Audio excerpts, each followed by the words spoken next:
7, 6, 5, 4, 3, 2, 1. You'll never have the sacred stone. Oh, this you crazy mother. The Savachi syndrome, I'm telling you, you're like, well, holy shit, that was crazy. Wait for it. Thick and slick.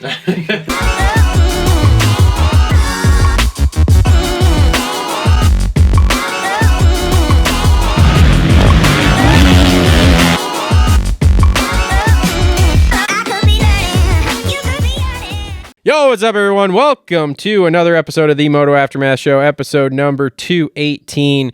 We are in the off season here, so we're doing an audio only show here.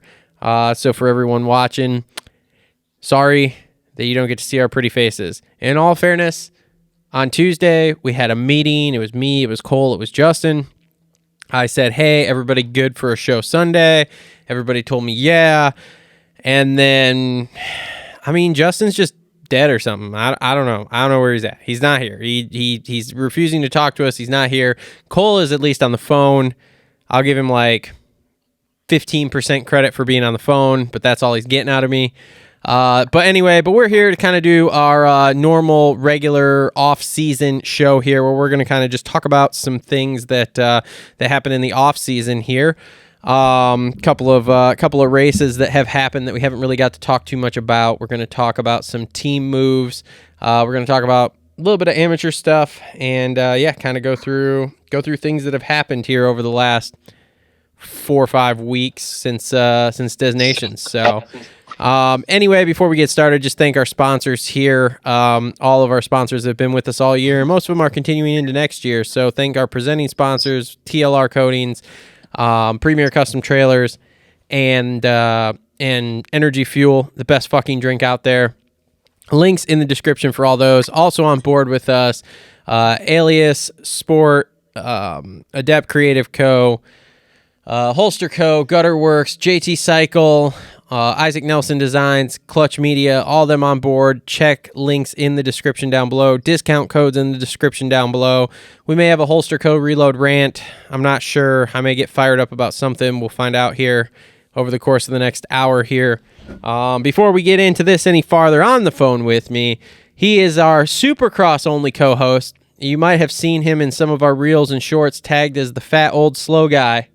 It is Cole Ugetti. Hey, bud.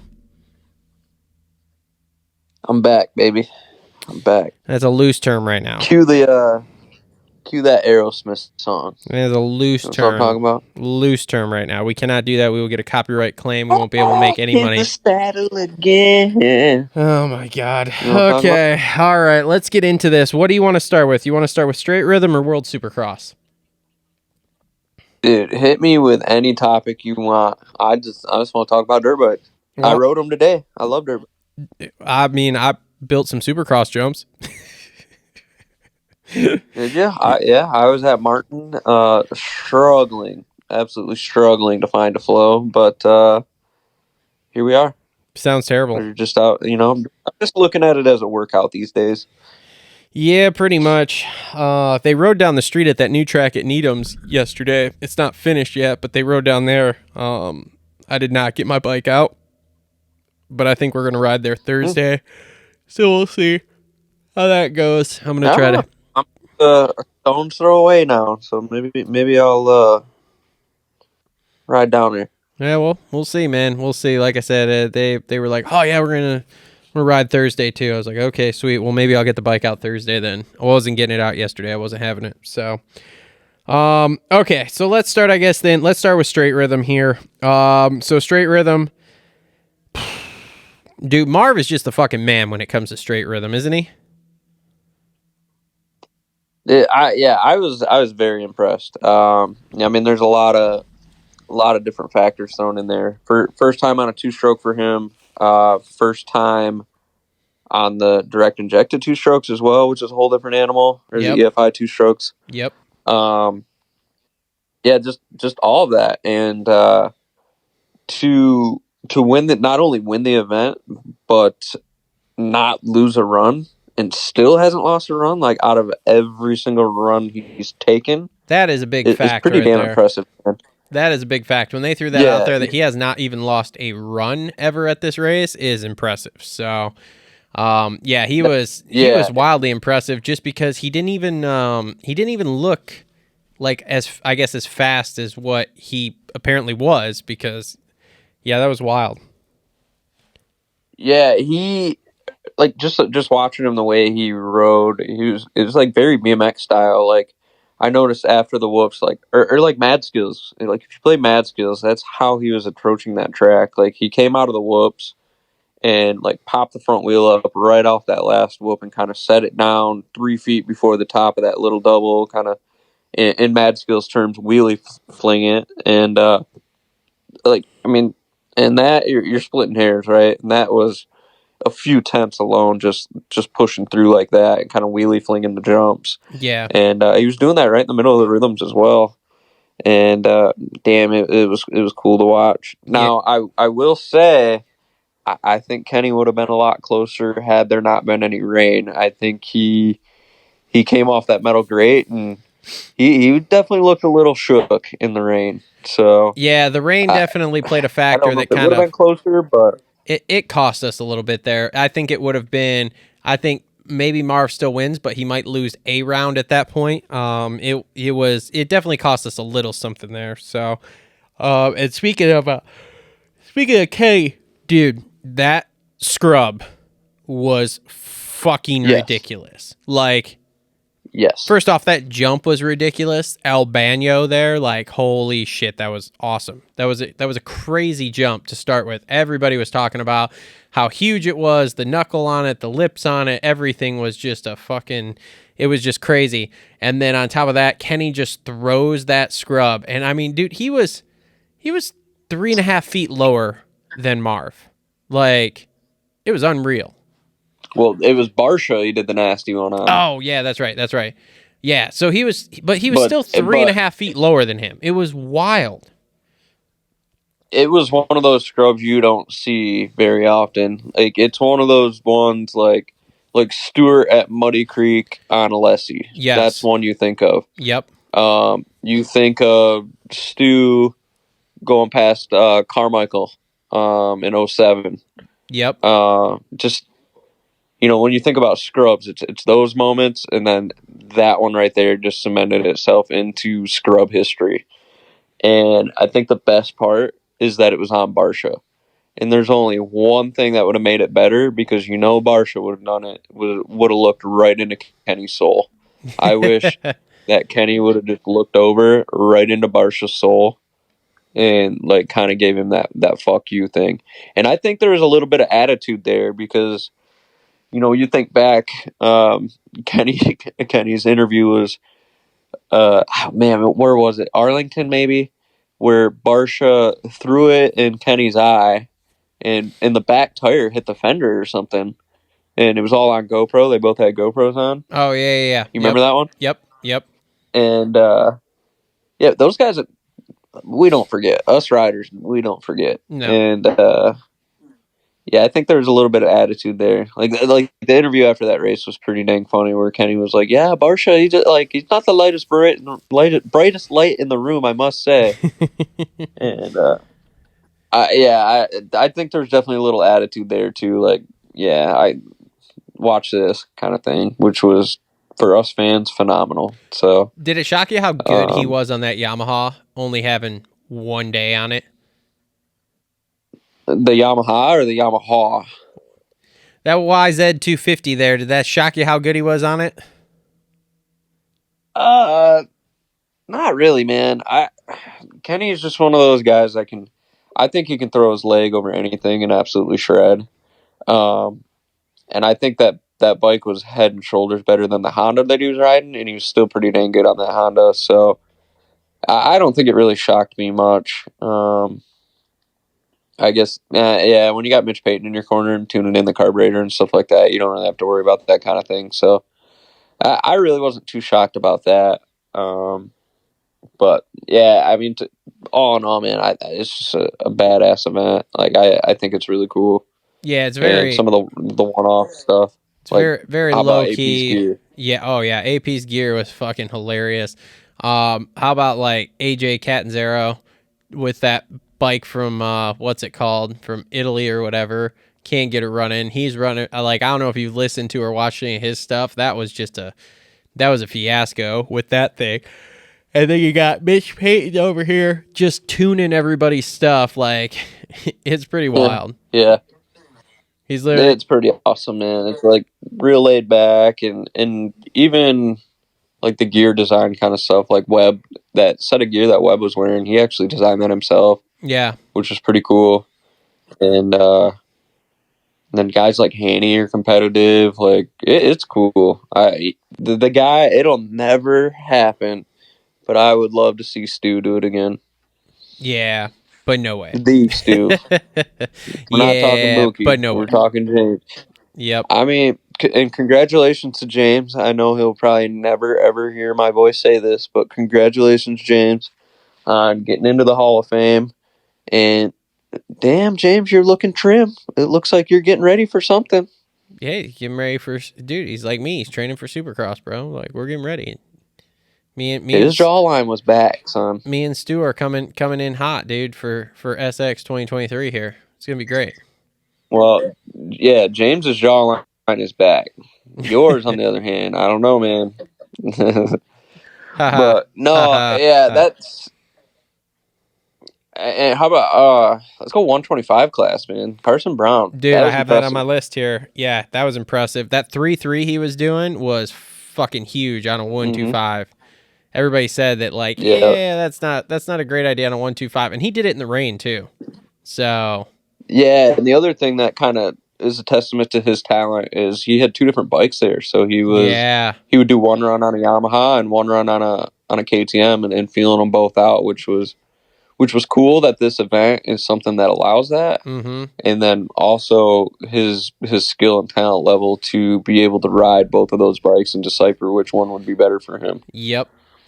So, well, and then how about Haney doing that 4.4? That was pretty big. It was big. It was cool, but I don't think it was faster. I don't think it was that much faster either. Guys, if you could, yeah, it was cool. It was about the same, but those guys were soaking it up and getting on and off and kind of driving across that tabletop. And he said, "You're splitting hairs in that event, and that's just enough." I think driving off that table. Yeah. And what really ruined it for Haney, man, is that dude. He's so talented, looks so awesome on a bike, but god damn, can he not scrub? No, he cannot scrub at all. It's like the stiffest looking old man butt scrub. Like, it is terrible. Yeah, I mean, he did like the nosedive thing, which is super cool and swaggy, but in that setting, he needed to sack up and scrub that bathroom jump, which, I mean, yeah, I guess scrubbing really wasn't ever his thing anyway. He was always pretty good at just soaking things up with his legs, watching him ride back in the pro circuit days. But if he would have been able to dial that in a little more, I think he would have been in the conversation. But yeah, whatever. Yep. And how about the banter? How about telling Marv he needs to go back to Alden's? Yeah, yeah, that was pretty good too. So, all right. I think what that is, though, is they're at the track testing and stuff, and I think those two must, I mean, as weird as it sounds, probably have a relationship with each other where they can joke around. Probably. Like, how about that Haney and Marv throwing down? Can you imagine? Oh, yeah. That'd be the weirdest thing ever. So, all right. Hey, anything else with straight rhythm here? That's all I had on my list. So, no, like, comment, and subscribe so we can go to straight rhythm. Thank you. That was a great plug there. You're good at this stuff. You should start a YouTube channel sometime. I should see it or be on it. No, you should start one. You're good at this. Oh, I have one. Oh, okay. All right, great. All right, let's. Yep. Yeah, if you guys, search my name in YouTube, and I have a channel as well. Comment, and subscribe over there too. All right, let's move over to World Supercross now. So 2 rounds. I wrapped up the first one kind of on my own there. So second round here. Did you watch the stuff on TV, or did you just watch the replays of it? I watched. I'm not gonna lie, I haven't watched any of the 250 stuff yet, so I don't really know a lot about what went on there. I do know McElrath did win it, which I believe he was the best guy anyway. Mm-hmm. I do wish that Seeley did a little better. I think Seeley was expecting to jump back in and kind of be at the level he was, and is kind of realizing how hard coming back really is. Well, okay, And then also let's pause. a comment he made too is just how bonsai and everybody was. I was gonna say, let's pause there. So he comes back. He doesn't come back in the 450 class. He comes back in the 250 class. And I think he had some wrong thoughts in his head that he was going to come in and just walk all over these kids, and he had forgotten how crazy these kids are. And now he's seen that, and he's like, oh, shoot. So, I mean, dude, he had a rough couple of weeks. He was on the ground a couple times with things that weren't even his fault. So, like, I think it could have gone better for him. But, yes, man, it was rough. It was rough for him. It was rough for Chiz. It was not good. Not good for either of those guys, because him and Chiz, like the third main there in Melbourne, I think it was, they were on the ground together in like the second corner. So I don't know, man. Yeah, and if Chiz is on the ground and having a hard time, man, something's wrong. Yep. Yeah. By the way, what's Chiz doing next year? No idea. No idea. So Club MX, while we're on this topic, they just released a photo of their race shop, which is super badass, by the way. And there's a number 11 450 sitting in there. I don't know. I could text him this week and see if he responds. So, I mean, FXR gear, Club MX, FXR, Yamaha. It would make sense. Yeah, I should have texted him and got an interview from him. I don't know if it was just where they kind of snuck it in there, like, hey, I wonder if people are going to talk about it or what was going on. But I don't know. I haven't heard anything about that. So I text Brees to see if he wanted to come on, but he was headed back to Germany to do the German series, I guess, or something. He told me, so he didn't have time to come on. I should have texted Chiz. I didn't think about that. Talk to him about how World Supercross was. So, so give me your thoughts on the World Supercross. What you liked about it, what you didn't like about it. Do you think it's going to work? Let's just go there. Yeah, as a fan, I think it's great. It's something new. It's something different. It's the biggest issue I think that these guys are going to face are the OEMs, and these guys being locked up by the OEMs. Like Anderson, like he's a guy that would love to do that, travel the world, be a part of that series. But Kawasaki is committed to supermotor cross, and as long as he's on a green bike with a claw on it and under a corporate Kawasaki contract, he isn't going to be able to touch that. Kind of like Roczen in the situation he found himself in. So, it's really going to change the game, I think, with some contract negotiations and stuff like that here in the States too. Like Roczen, man, if he wants to race here in the States and he's rumored to go to Kawasaki, like we're hearing, there's going to be a negotiation in there where it's like, hey, I'm racing the U.S. Series for you, but when I want to go do WSX, I want nothing to do with you guys. I'm doing my own thing, kind of thing. So, I think all that's going to get really interesting.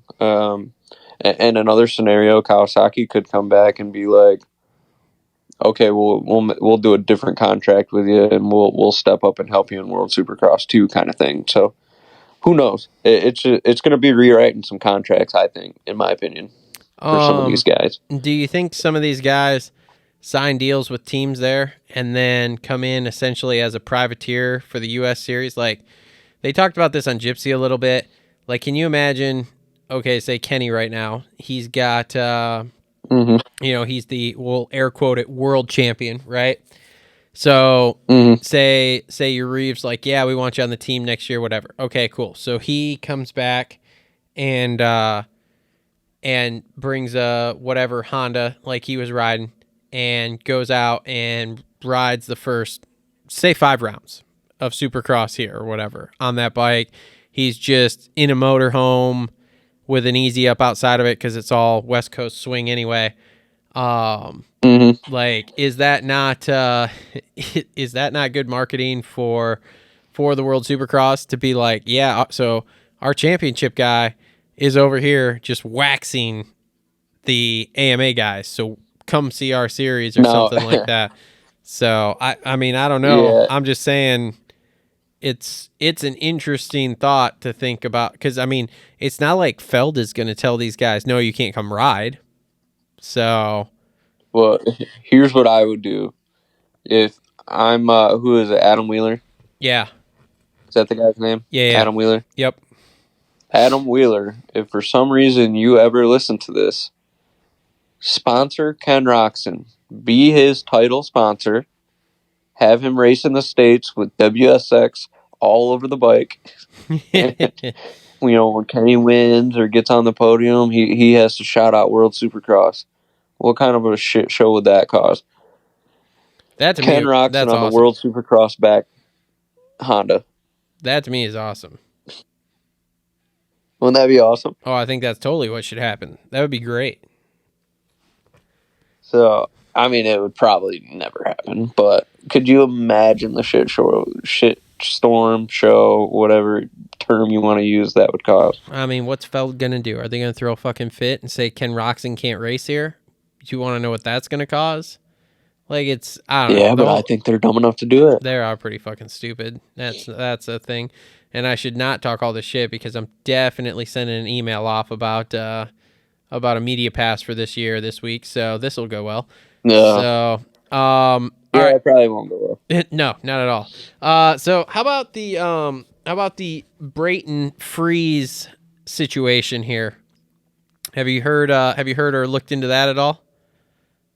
Yeah. Freeze, man.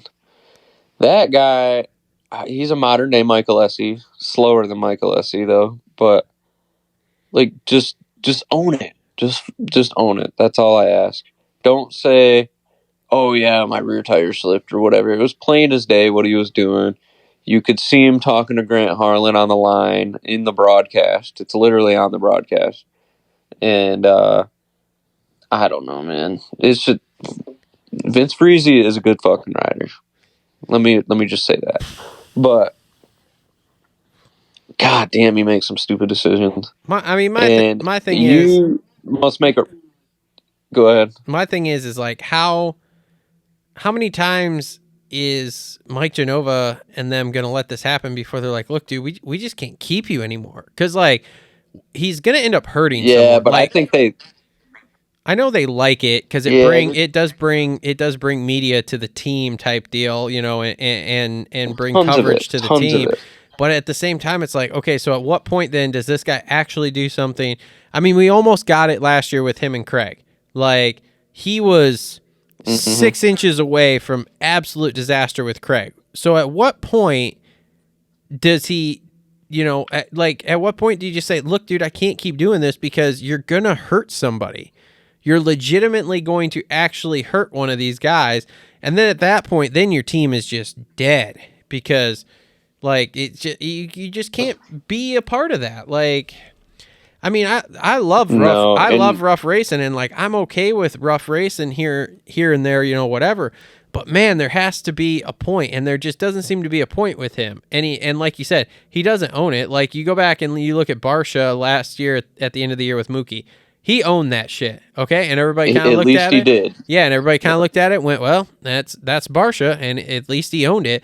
But like with Freeze, it's always an excuse. And like now you have the most cool, calm, collected dude of Justin Brayton literally almost in a physical altercation with you in the pits. Like, this is how mad you've made this guy, is that he's almost in a physical altercation. Like, at some point, it's got to be like you're either going to play the villain or you got to stop doing what you're doing. And he doesn't seem to want to stop doing what he's doing, and he doesn't seem to want to play the villain that he is. So it's like, what the fuck? What are you fucking doing? Yep, Vince the villain. Vince the villain, yeah. Like, just roll it, bro. Vince Freezy. So you'll be stoked to hear this. So Guess what I did? You While bought we're a- on the topic of Vince Freeze. You bought a Vince Freezy jersey. Yes, I think I told you this. You did. But I have a Vince Freezy Liat jersey. And this is for the listeners, too, because they need to know this. So I bought a Vince Freezy jersey, Liat one. Kind of partial because I worked at Liat and never got an athlete jersey. So I was like, whatever, I'll take one. And bought this thing. And, my plan is to have this Vince Freezy jersey on my wall in the garage. And I'm going to have all my boys over. I'm going to be an old fart still watching Supercross. When I'm like 65, grandkids are going to come over and they're going to be like, Grandpa, who's this Freezy guy on your wall? Like, who is that? And I'm going to be like, kids, pull up a chair. I've got some stories to tell you about Vince Freezy. That's it. That's the reason. What do you think of that? Yeah. I think I could have saved my money. I mean, yeah. I don't need a Vince Freezy. I don't need a Vince $130. Freezy. Yeah, Jesus. Vince Freezy's worth $130, boys and gals. Unbelievable. So buy some merch, subscribe, whatever. I need to get my losses back. Need some contingency here on this one. So actually hit me up, slide into my DMs, and buy some Pro Taper product. what do you think about the format they were doing there at these World Supercross rounds? Now, as a fan, I really enjoy it. I wish the races were a little longer. Maybe, what were they, 8, and 12? Yeah, for 450, yeah. 8, 8, 12, yeah. Yeah, so I maybe like a 10, 10, and 15 or something. Yeah, I think that'd Would be be better. cool. But, no, as a fan, love it. More racing. It it's like the Triple Crowns here in the States. Gives, another guy that might have had a shitty start a chance at getting a better start the second time and mixing it up, kind of like Savachi's situation. But as a rider, I would fucking hate it. I would absolutely hate my life. You got, like, Alex Ray. Let's ask Alex Ray what he thinks. Yeah. But, and like Kenny, like, he could have rode around on that back tire, I think, and finished. But you got a 5-minute turnaround time to where he would have had to throw a back tire on there? Would he have made it? Yeah, that's a good question too. So that, I think there's some tweaking there. Like, as far as the format goes, like, I think they're off to a good start. I think, the show is all fine and dandy too. They're bringing in some music, some freestyle, some of that other stuff instead of just racing. Yeah, like, it is a show. You got to be entertained all the way through. But the fucking broadcast is not good, man. No, the broadcast was not great, and they definitely need to work on that. The show itself, I think, was really good. They made some changes between round 1 and round 2, which was good. Yeah, the broadcast needs some tweaking. I did like in the second round here how they did what they were talking about doing, where they want to go these places and do like the local series one night and then the World Supercross the next. But even that needs some tweaking, because it's like we were watching like the 250 heat races, and then all of a sudden we've got the World SX guys out there for practice or whatever. So like I think they need to kind of tweak how they're doing that. But I did like it, but it's got to be tweaked. I don't like the way it worked. Exactly. Yeah. And I think I don't know if it was Gypsy or something else I was listening to. They were talking about how they need to go to where they do like the first 2 250 races, then the first 2 450 races, and then go back to 250s, and then go back to 450s for their last one. And that allows them, because like a lot of people have been saying, like, there isn't enough time between races to really figure out points and figure out where the fuck you need to be or what you need to be doing.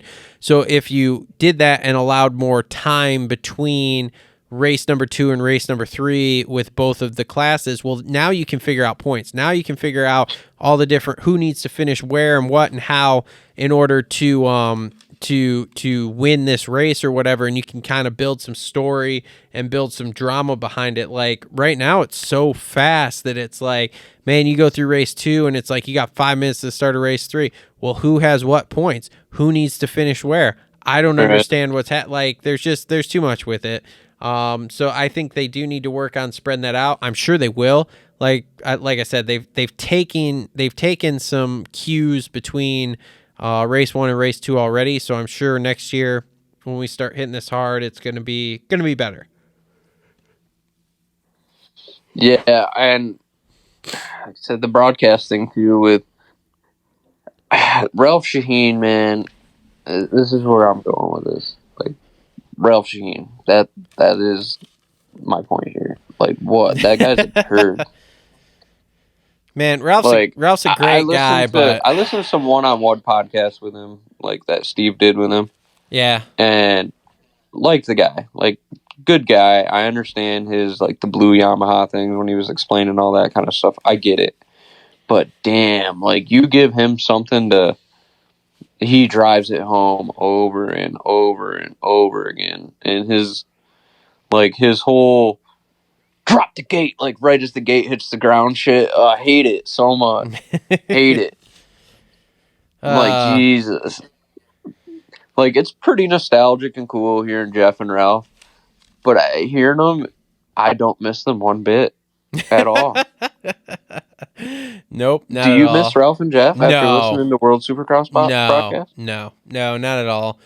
Not at all. Ricky gives Great dudes. better insight. Yeah, like nothing against Fro and Ralph, but Ricky gives way better insights, and what's his nuts there, old foreign guy there, whatever. Like, yeah, it is better now than what those two are. Because man, yeah, there is a lot there, especially with Ralph and the drop the gate and the whatever, and then like he'll say stuff and he's just like way off, and it's like I don't know if he's off because he's just out of practice with talking about moto stuff, or if he was off back in the day too like this, but it's not great. No, yeah. So yeah, that's about all I got with World Supercross. And well, here's my segment. I'm gonna call it grinds my gears. You know what really grinds my gears, Travis? What, Cole? Sponsored by Maxima Gear Loop. No, I'm just like, you know what grinds my gears is all these motherfuckers on Twitter just digging to find a reason to talk shit about World Supercross. I didn't see a single positive thing about it. Like all these American U.S. industry nut huggers are doing nothing but talking shit about it. Like, why not? Like, hey, good effort. Like, this is what I would change, and it could be better. Like, you had some good athletes there, Roczen, etc. Like, yeah, get them next year. 2-year pilot series, not bad. But no, fuck this. It'll never work.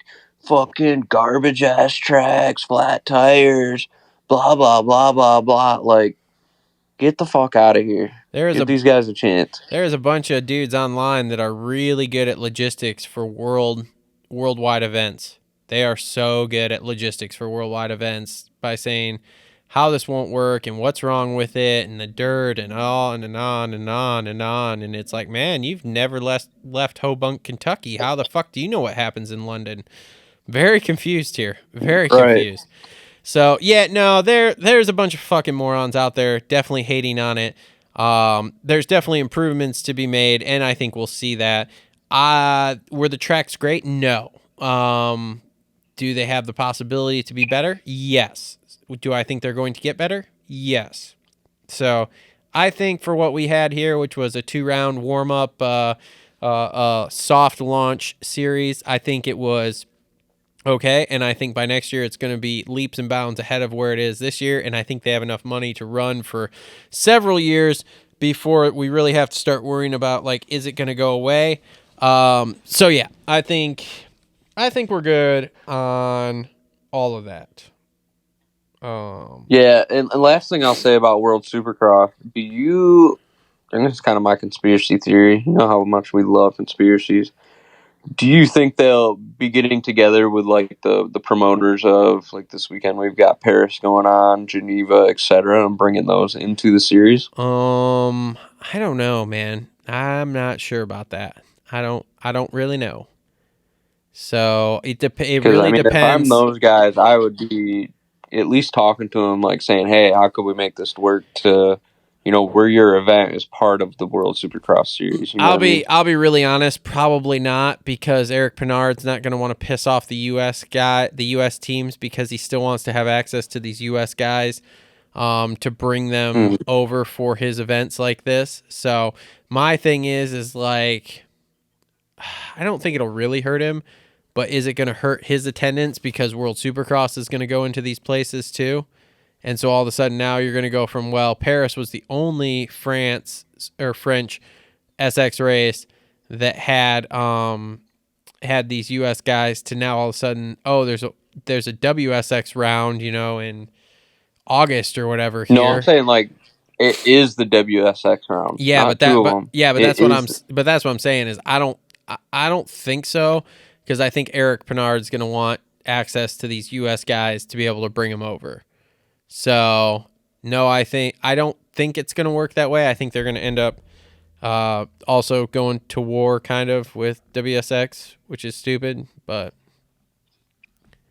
I don't know. WSX definitely rubbing salt in the wound everywhere, but they made Super Duper Motocross happen, so thanks. Yeah, yep. More money, more racing, more things to talk about. So yeah, thank you guys. Yep. Like, comment, subscribe so we can hear us talk about it. All right, so we think Kenny's going to go to Kawasaki for 2023 here. That's what we're thinking. Do I? Yeah, I kind of do.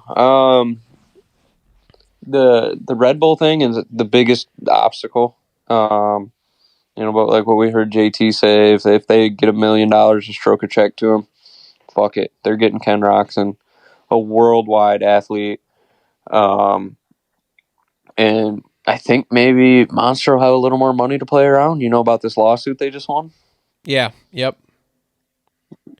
So Jeff Walker is no longer going to be a Bang athlete because Bang got their shit banged by a lawyer from Monster, and $293 million lawsuit or something that Bang's going to have to pay out to Monster. So, there's some money right there that they could put in Ken Roczen's pocket. Yeah, we'll see, man. I think, Kenny is a Red Bull guy, but I think Kenny's attitude sometimes and the way he is fits the Monster brand. You know what I mean? Yep. Oh yeah, 100%. 100%. I think Kenny's like all of us. I think he's a hooker for money, and Red Bull's been paying him a lot of money. But I think all of a sudden, if Monster comes in and says, "Well, you can ride a Cowie. Here's $1 million. Here's your bonus structure. You're gonna be third man." Yeah, blah go blah out blah. and do the Doonies video or do some of that dumb shit, and that's him. Like Ken was in that DBK video a little while ago. Yep. Like if Monster's like, hey, go out and throw some whips with Axel Hodges or something, like that's Kenny. I think it could be a good thing for him. Like, don't get me wrong, I love Red Bull. I love their exclusivity. I love the way they do things, but I think Kenny would be. I think he fits the Monster mold a little better. I think so too. I think you're right. So, yeah, and realistically, I don't know where else he goes. Like, I don't think he goes to KTM. No. I don't think he goes. He's not going to Star. So, I think the no. Monster. And the only reason he would get that Cowie ride is Monster money. Because corporate Cowie money is wrapped up in AC and Jason Anderson. Yeah. Now, if they do make a third spot, that is going to be just Monster money, kind of like Chad Reed's deal. Yep. Chad Reed, when he rode for that team, he was literally just funded by Monster. So. Yep. So yeah. Okay. No, I'd like to see him. I think he'd look cool on a Cowie. Cowies look sick. It'd be interesting to see. I'm sure we'll find out here before our Supercross preview show. All right, so a couple other things I had here. So Daxton Bennett signs with Star. He is at the goat farm, riding at the goat farm. So that's interesting because he's been a KTM Orange Brigade guy for a long time. Yeah, I think Orange Brigade's putting a lot of their stock into Casey Cochran. I think so too. coming up to the pipe. Yep. But Daxton Bennick, I think that's a Deegan connection there. Probably. Kind of making that happen. Yeah, I kind of thought that same thing there too. So I did see a video of him riding the other day. Bennick riding Supercross. We'll see. Mm-hmm. We'll see. It was kind of Yeah, it's kind of how we felt. It's kind of how we feel about Deegan. Well, speaking of Deegan, I When got we this watch him too. ride Supercross, you know. So let me ask you this: Does Deegan go out and just dominate Supercross futures this year? No. Who beats Who's him? in it? I don't know. He's going to be up against who? Ryder D and Hymus? Probably Hymus. Ryder D? Isn't Ryder Ryder D D's going to be in future. I thought Ryder D was riding pro circuit. No, I think they're keeping him down in futures for Supercross. I thought he took whose spot did he take there? Who did they drop? Fuck. They didn't drop anyone. They're still waiting on Jet Reynolds to make his debut. That was who it was who I thought they were dropping. Okay, well, look, it hasn't been announced yet that Jet Reynolds is racing anywhere Supercross yet, so we're just going to go ahead and assume that he's not, and that that Ryder D is going to get that spot. So you got Hymus. I mean, Bennick will be racing it too, but he didn't look great. Plus, he's so I don't know. I think Deegan dominates the futures class, much like Ryder D did last year, except for I don't think Hymus beats him at the end. I think Deegan's going to win it. You have that YouTube salami-shaped meat right in your mouth, dude. I mean, again, you show me someone who's going to beat him in Supercross, and I'll be like, maybe. Chance Hymus. No. Yeah. No. I don't think so. I don't think Hymus is faster than him. I think Hymus can hit a set of whoops better. Hymus didn't have nothing for him in the what's it called? In the combine? Combine stuff. Yep. The Cornhusker? Yep. I don't know, man. But let's be honest, man. If Deegan doesn't win, there's something wrong because he has literally every tool possible at his disposal. Oh yeah, 100%. Like if he needs something, he gets it. Yeah, like he should win it, but if he doesn't, then it's even more of a shocker of like, holy shit, he didn't actually win this. So I don't know. That was just something I thought of today. Was like, man. Yeah, I guess I don't really know who's set up to go to futures. I guess. I mean, it's going to be 1, 2, 3, maybe 4 factory kids. Maybe. And then the rest will be just like your guys around here that sign up for it just to put pro Supercross guy in their bio. I'm gonna sign up. Yeah, find out. It's gonna be great. Let me know. It's gonna be great. I got practically a full Supercross track at the house now. So.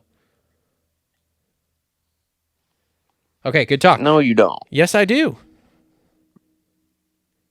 No. I got 1, 2. I got 2 sections built. 3 is coming by the end of the week. 4, 5. I'll have 5 sections by the time I'm done, and a whoop section. I'll come rip it.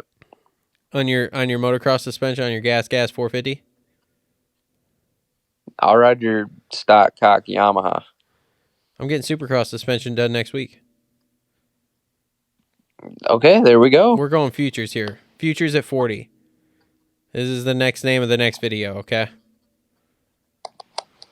I'll come ride your suspension on it. Whatever you say. Who's doing it? Whatever you say. TCD.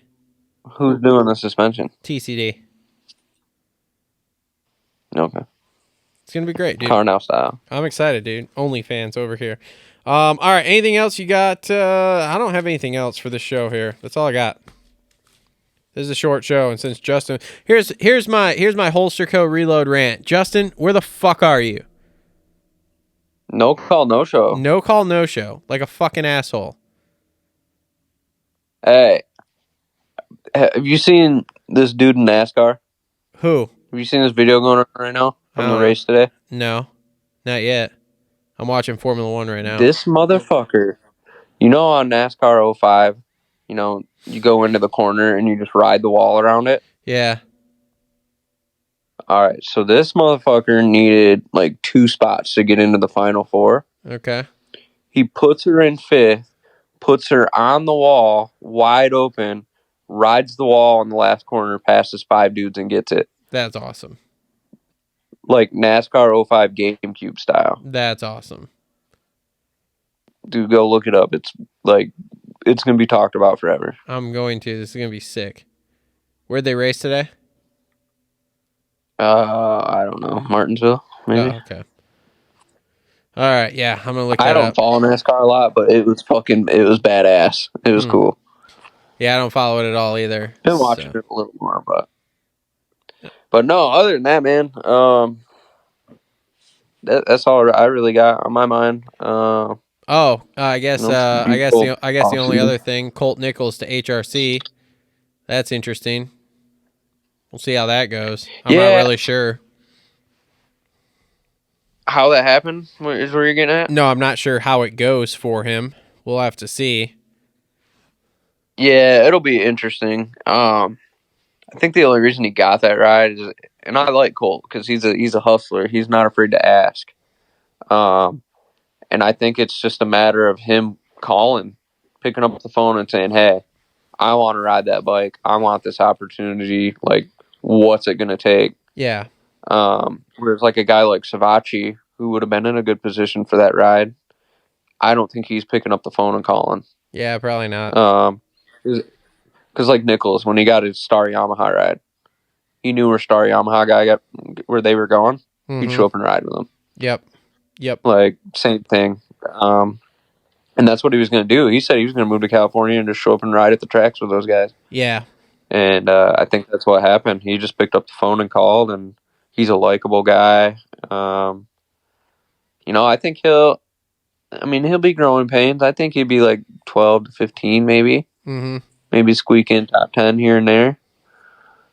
Well, or he can come out and shock the world. I don't know. But either way, I think it's a cool deal for him, and hopefully he has a good enough season to keep his career rolling. You know what I mean? Yeah. If not, there's this thing called World Supercross. It's like a retirement home. I think it's going to turn into more than a retirement home here as it moves forward. It might not be for 23, but I think 24 going forward, it's going to be more than just a retirement home. So, yeah, and I think it's going to be really interesting. We're going to go back to World Supercross, but I think it's going to be really interesting to see what it does to the European guys. Are they going to be starting to ride Supercross more? Are they going to have better tracks built over there in places? Are guys like Jason Baker or Mark Barnett, some of these Supercross track builders, are they getting calls to hop on a plane and go over there and build a track for some of these guys so they can start pursuing Supercross? If that's going on, us Americans are in trouble, man, because I think those guys over there, they got it going on. They can get it figured out, and they figure out how to beat us. So, I don't know. I think that'll be interesting as well. See what it does to the European guys. Yep, I think we're definitely going to see a Supercross wave going across Europe here. So maybe even some other places. Maybe even India. I heard Japan's on the roster for next year. So we'll see, man. We'll see. So, yeah. All right. Well, this has been another episode. This has been another episode of the Moto Aftermath Show, episode number 218. Thanks, everybody, for tuning in. Off-season show here, so shorter than normal. Justin, fuck you. No call, no show. Don't know where you're at. Cole, thanks for calling in at least. At least you gave 15% effort here, so that's cool. And this will be probably our last show here, everybody, until we start the 23 season here, which we will be recording mid-December. Should be out a week or so before the Supercross season opener. I have some gems, some absolute gems pulled already of you two talking down to me about how stupid I am about things And man, did your comments not age well at all. Oh, it's glorious. Cut them up, dude. Oh, Just let them rain on us. Oh, in the don't show. worry. They're getting cut. They're getting captioned. They're going on the shorts feeds. Oh, God, it is glorious. I mean, there are just some absolute Hey, fucking do you want to gems. run our Justin Hill bet back? Do you want to run it back? Oh, dude. You're going to see it. Oh, man, because that is coming up. In fact, Do you want to run it back for this year, though? oh, no. I'm good right now. We'll see what's going to happen here. I don't like stealing. Looking a little more promising. No, I don't like stealing money from people. So, yeah, this year for sure. Like last year was great because you two thought him and Benny were going to make every single main, and here I am. Wow. I was not on the Benny train. Well, I called you both fucking morons, and man, was I right. It's hard being right all the time, but I am right a lot. So, Hey, I don't think I was on the Benny train. no, you were on the Justin Hill train though, and I told you the only thing he could do was shadow box the thing behind the start line. And yeah. And in this case, he wasn't even shadow boxing that. He was just shadow boxing himself at home. Like, wild shit. Absolutely wild shit. Well, unlike Justin, I did pay up on my bet, so. This is also true. So, all right. Anyway, thanks to all the sponsors for the off-season show here, and links in the description down below. All sorts of merch links and everything in the description down below. Thanks for tuning in, everybody. We will see y'all for the Supercross preview show in December. Later. Take it easy.